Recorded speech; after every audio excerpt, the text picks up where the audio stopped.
Are you kidding me? I've got the Shelley Winter here on Inside Georgia Real Estate podcast and YouTube channel. Shelley Winter with WSB 95.5 Talk Radio It's exciting. has graced us. We're turning the tables today. Yeah. I'm interviewing Shelley. And I'm it's fun. excited about this. I don't have to do anything but No. sit and listen to the questions and answer. Oh So no, I'm going to excited. hit you with some hard That's fine. questions. That's wonderful. Let's go. I'm Deborah Morton with Inside Georgia Real Estate. Thanks for joining us today.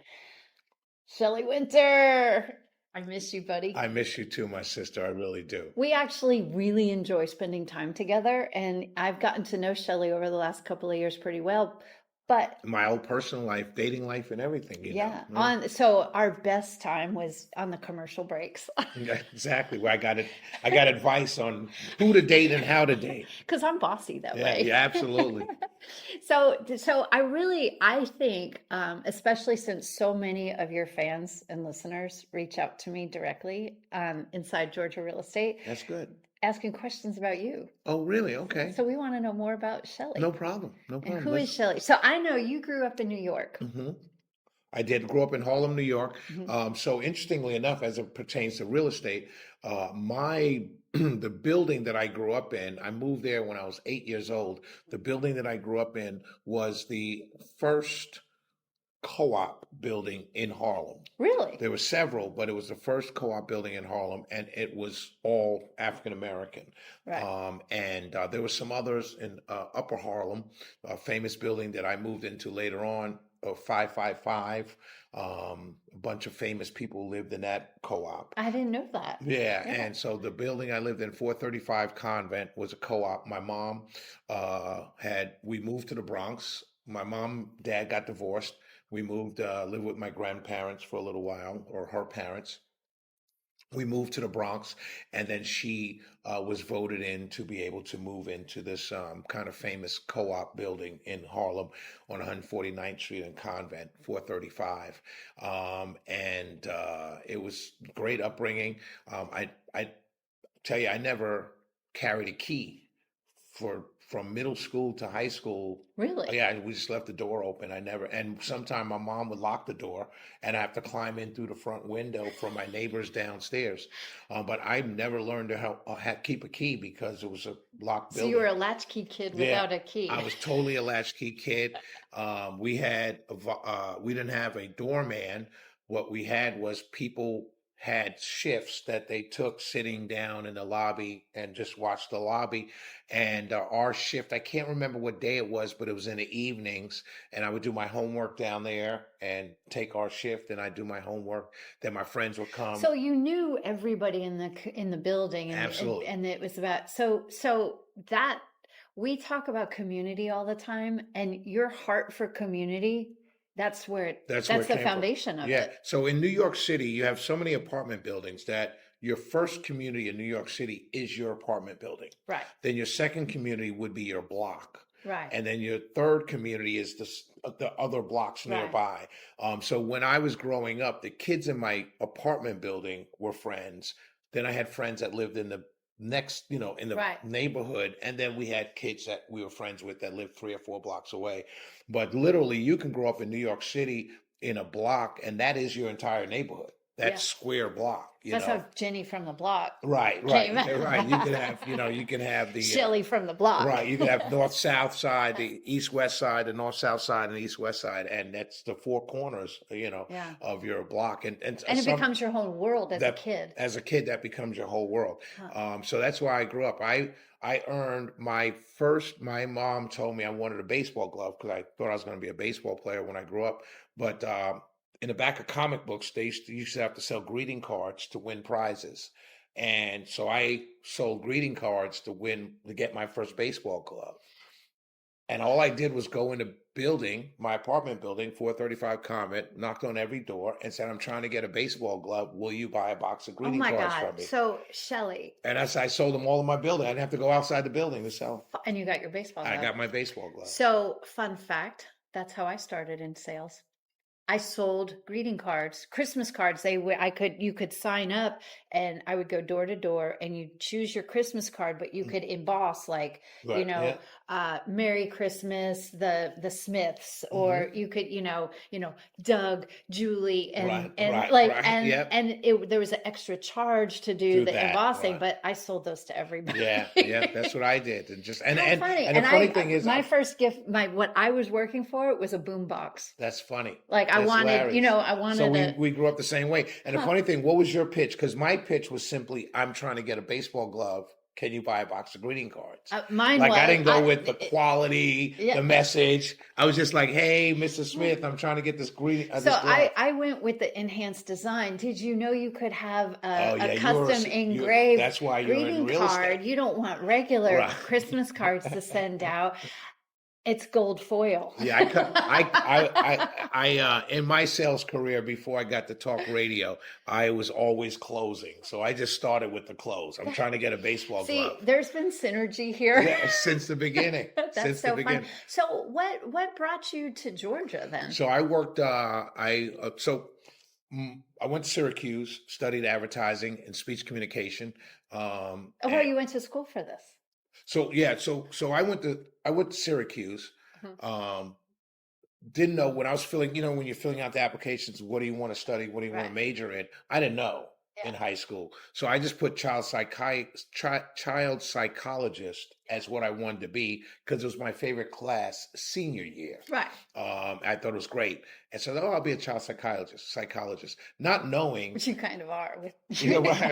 and I kind of am with my show, but no, the interesting thing is I just figured when I got there, I could just change. I didn't know how hard it was. So when I got there, I realized that I really wanted to do advertising, not realizing that Syracuse had the best school for advertising journalism, Newhouse School for Journalism, which included advertising, marketing, Right. all that stuff.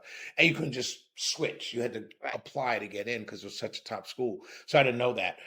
So when Syracuse, they had this program called the 430s program, where you can take speech communication as your major and then do 20 credits or whatever it was, 40 credits from any of the professional schools. So that's what I did. So when I got to school, got a job at Young and Rubicam Media Planning Company, then went to sales, print sales, Ebony Magazine, a new magazine called Emerge Magazine, then went to radio. And then that's where you found your love. Well, actually, I got the radio and I decided that I wanted to eventually start my own marketing firm. So I took a job older than everyone else in my training class with Fox Television Sales to learn TV. Right. And went through that training class. I think I might have been 36, 37 or something, 35 or 36. I was somewhere in my 30s. Everyone else were recent college grads. So I was like the old man in this training class. And so after training class was over, they sent me to Atlanta and came down here, realized that I didn't like TV sales because it wasn't fun. It wasn't creative. It wasn't creative. Yeah, It just said, right. hey, the rating is a 6 or 7 or whatever it is. And it wasn't fun. But I loved Atlanta. And so I stayed, took a job in ad sales down here in radio. And then the interesting thing happened. I was selling for how did this happen? I went to WCLK, which is public radio, and I had met someone there, and I talked my way into giving them a presentation on how they should be selling public radio because it's different than commercial radio because they're an NPR station.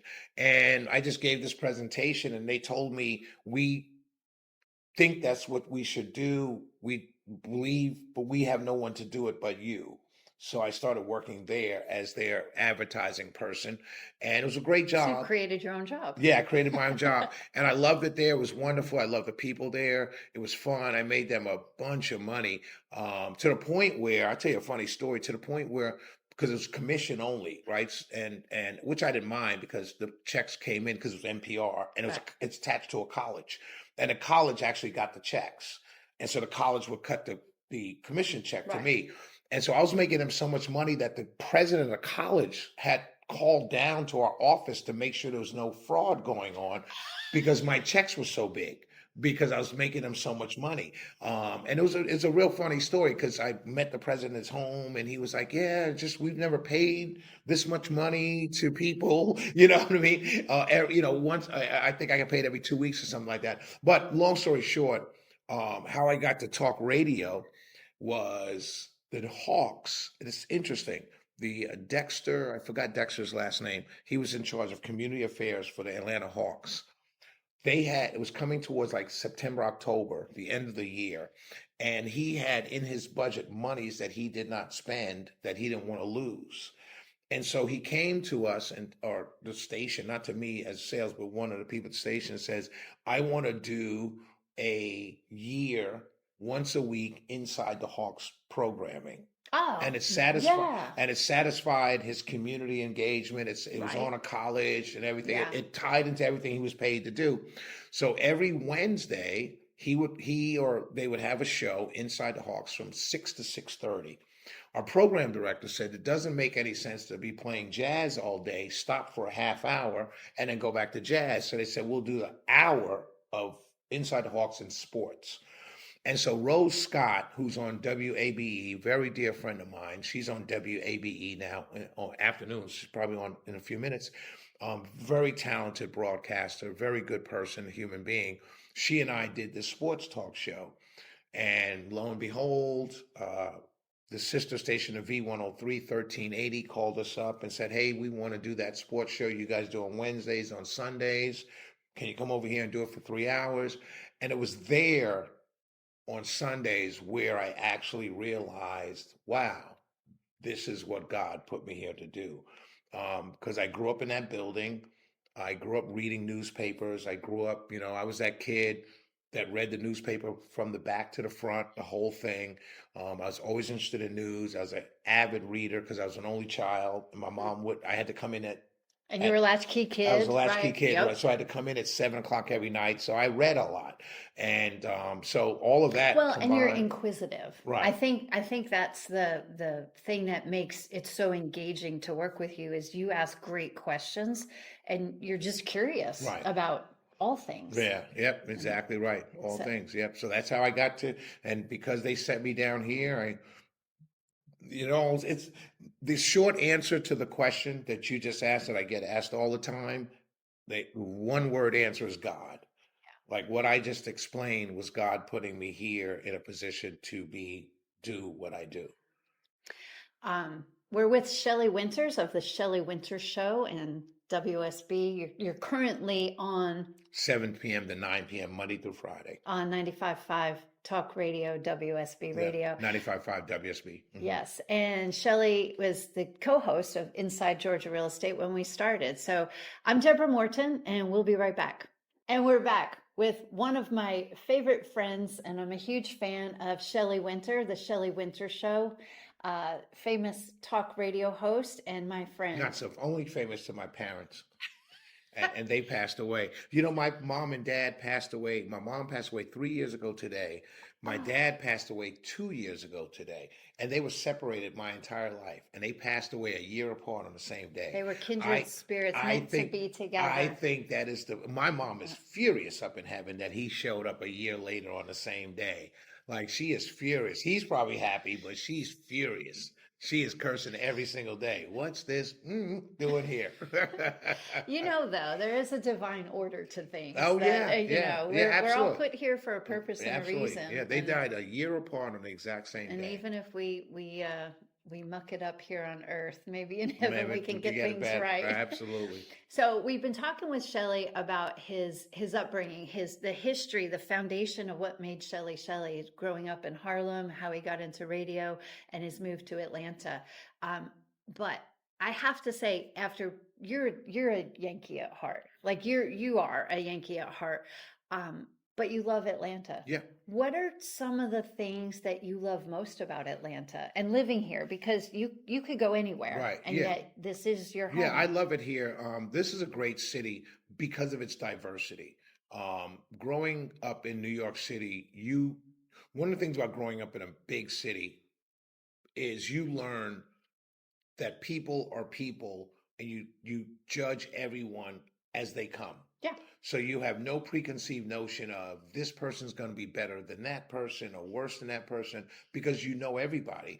And you learn early on that someone who looks like you could take your wallet, someone who doesn't look like you can get it back. So you really realize everyone comes in as an individual. So when I first moved to Atlanta, I realized that was kind of similar down Yeah. here. And of course, there are a lot of people that moved here. They were trying to restart life. I always tell people when I first moved to Atlanta, it was kind of like going to college for the first time. You could kind of be anybody you wanted to, Yep. Yep. But I love the city. The first apartment I had when I first moved here was in Buckhead. I forgot the street. It's down. It's Chastain Park was right down the street. So you drive up Roswell So Road. you moved to Chastain Park. Well, no. So let me tell you what happened. I was working, and I asked Atlanta natives know what that is. when I moved here, I was when the station when Fox what was it Fox Sales moved me here or sent me here. I was in a hotel, the hotel across from the King and Queen building Yeah. on Roswell and Piedmont. Well, it's not there anymore, but Yeah. but that was right there. There's a hotel across the street. So they had me in that hotel. I just walked across the street to work. So when they said you're going to stay and we're going to give you the job, I had to find an apartment. One of the people I worked with suggested down there, apartment complex. It's a great area. Yeah, it was a great area. And so that's what there was a pool. I had a terrace. Back then there were good parties at the pools. Right. And I there was a guy that worked there. He was a Wall Street trader. He was a trader, and we hung out by the pool all the time, and it was wonderful. Chastain Park, the golf course was right down the street. Oh yeah, it's a wonderful part of Atlanta. And now they're condos now. Yeah. But before they were rentals. And one of the regrets that I had that I did not stick around long enough for when they flipped to buy because it would have been. I mean, as a single guy, it would have been wonderful to live there. Yeah. But what I fell in love with was one. I grew up in a city where noise in the morning were honking horns, the occasional police sirens, occasional fire sirens, because I lived in a pretty safe neighborhood, so we didn't have a lot going on. But it was noise, traffic, stuff, people talking, things like that. When I woke up in the morning, the biggest culture shock I had in my life from when I moved here, where I heard birds in the morning. That was, to me, the coolest thing. When you woke up in the morning, there were tweet, tweet, tweet, tweet, and I thought that was the coolest thing. And then to be paying the rent that I was paying in Atlanta and have a pool. The cost of living in Georgia is so much better. That's why people come here. So many parts of the world. Yep. We still have an influx of people, especially from the Northeast, Yep. New York, New Jersey, Connecticut. We have a heavy influx into the Atlanta real estate market because of it. Not to mention the expensive places like California and Chicago is another What's area. interesting, if you're born and raised in Atlanta, you're thoroughly disgusted by a 2-bedroom in Buckhead that costs you almost $4,000 a month. But if you're moving from New York, that's a steal. Yes. With all the amenities, the proximity to stores. Yeah, you've got a doorman, you've got the pool, walkable. In New York, that's $7,000 a month. Yeah. So that's why people. And I feel like it's just an easier lifestyle. So it's not just the monthly payment, rent or mortgage, but it's taxes, it's the amenities, the things that we have, safety. Yeah. All of that. Relative, but I mean, it's all of that. It's all of that. And people are nicer. Not that I love New Yorkers.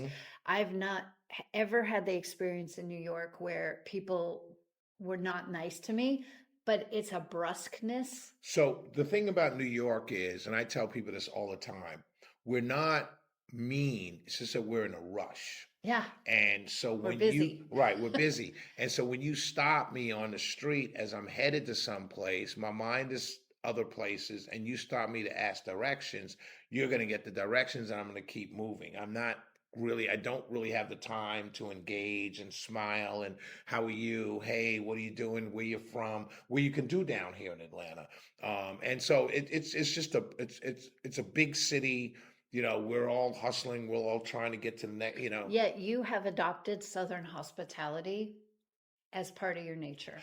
Because that's how I've always been. But I still have the New York Itch. mentality of running Yeah. and trying to get it right now and working hard and everything. So I know you spend a lot of time contributing. You show up at festivals, events, all the things. You're a speaker, a paid speaker at many things. With all the things you do in that assortment, is there a favorite? Like at the fest, think about the jazz festival, so much I just love fun. people. Yeah. So a friend of mine, Bill Crane, shout out to Bill Crane. Bill Crane couldn't make a speaking engagement at a Rotary Club in Conyers. And it was last week, maybe 11 o'clock, a lunch Rotary Club meeting. And he said, "Can you do it for me, fill in?" I was like, "Of course I can." Drove out to Conyers. It was a wonderful Rotary Club out there, maybe about 30 people. And there's some people that think of it, you spent gas to drive there and time to drive there. But those are 30 people that I never met. I would never have met. Well, I'm a fan of Rotary, Right, so right. as a diehard fan of what Rotary does and that's for what community. and that's what I talked about. I talked about how important they were, and don't lose sight of their mission because they're very important to community and bringing us together. But the point is, I met people that I would never have met otherwise, and they got to hear me speak, and they got to see, oh, this is a guy on the radio. Let me check him out. Interestingly enough, and I may get in trouble for saying this, and not on here. but because I'm you say whatever you want.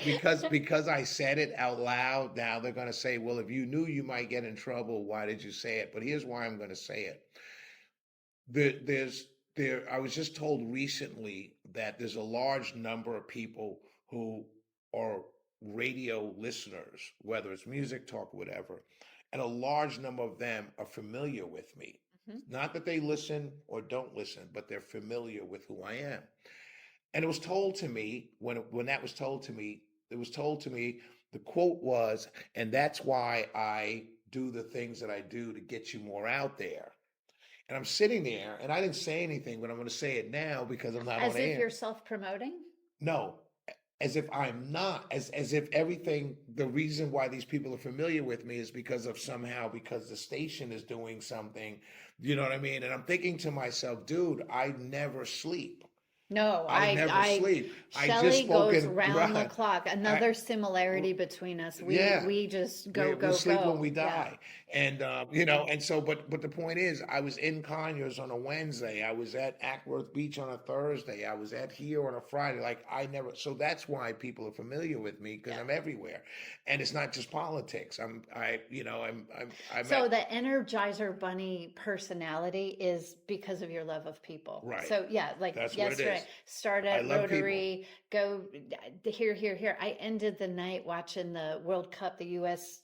play. Have you been down to FIFA? Yeah, it's amazing, all the things. So to miss out, I moved to Atlanta before the Olympics came in 96. So I moved here 94, 95. And one of the things that attracts me to Atlanta and that I love is this. We have these world events that come. And if you live here and you don't participate, you're missing out on so much of the energy of Atlanta. I said on my show the other night, it's interesting to me, Fox News has been doing stories talking about how these foreigners love America and trying to it's all over Instagram. Right. Yes. But the thing is, they're trying to make it sound like these people love America while the opposition party, if you will, they hate America. And I'm thinking to myself, all these games are being played in Democrat-run cities that Fox News spends an inordinate amount of time telling people are hellholes filled with crime and homeless and drugs.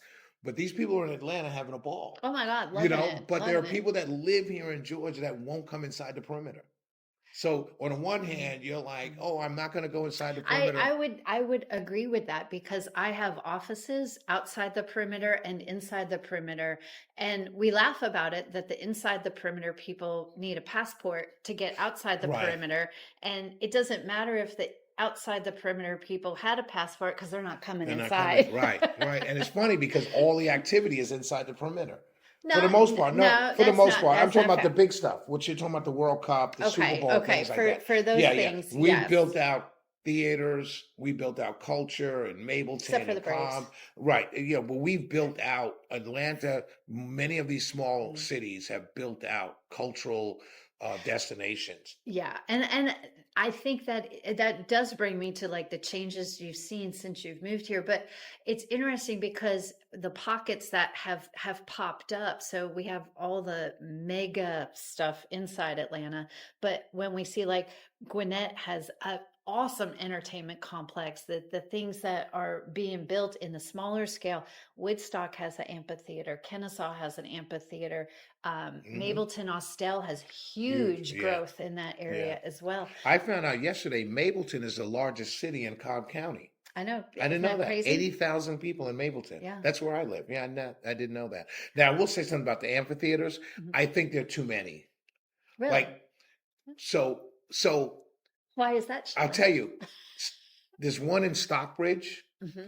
and then there's one in like McDonough. You It's think it's like, the Me Too thing? well, no, I don't know if it's the Me Too thing. I think it just should be, if you have one in your county, it should be you don't need Yeah. to build 4 or 5 amphitheaters in the cities right next to each other. Challenge question though, because they're not as big as like Lakewood was. Right. It's they're not so big. Couldn't the argument be made True. that they're drawing people in for smaller events, and that's how you actually get to know your Yeah, neighbors? that's true. That is a good point. But the cost of them for these smaller cities, and they become, for me, what I'm seeing is they become, what's the word I'm looking for? Kind of ego projects, I guess, for elected officials. They control the tickets, they control the staging, and another thing is the schedules, the performance schedules don't tend to be as diverse as they should be.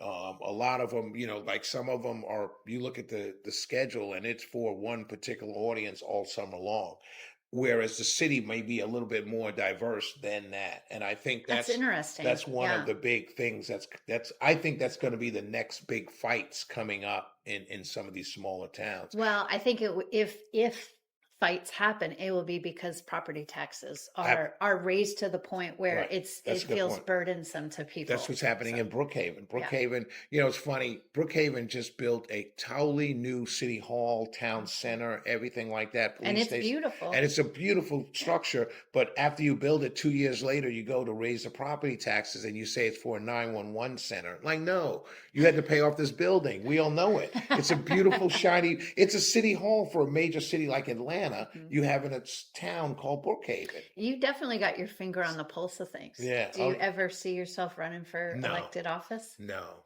no, no. Maybe. You know what? I would never say no. I would never say no. I'll be honest with you.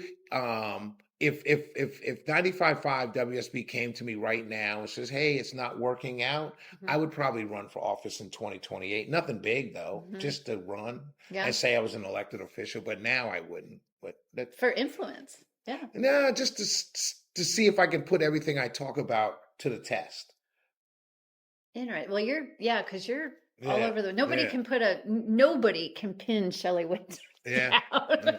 There's no, but your heart for community is always there, and Yeah. you are willing to explore ideas Mhm. from every angle, which makes you one of the most fascinating people Well, to thank you. listen to on Well, thank radio. you, thank you, Yeah, thank you. Yeah, I even if have. some of your views are a little woo out Yeah, there, no, that's fine. That's fair. That's how but it's fun. you have to have a woo view to get to a okay. That's normal. You have to start way out there. Well, what the thing is that I think you bring is the challenge questions to make people think deeper. Where people who think within a box, they, like you said, that OTP people don't want to come ITP. You challenge that. You challenge the notion that is it really too unsafe to come to Atlanta? Right. Like, Like like there are tens of thousands of people here right now from other countries and different cultures yes, playing soccer. There are no fights. There are no hooligans, whatever, that's what they call it at soccer in Europe. There's nothing going on. The Atlanta police said crime is actually down since FIFA started. yeah, And so it's just if you tell people every day, there was a shooting, there was a shooting, there was a shooting, there was a shooting, then people will think there's a shooting every day, Yeah. But if you And tell it's not Chicago. right, it's not, and even in Chicago, it's in the same 3 block radius. So if you don't go to that 3 block radius, you'll never see it. So I just think that I think that people have to expand their minds. There are people that come to this city every single day in tourism, people that go to Chicago with tourism.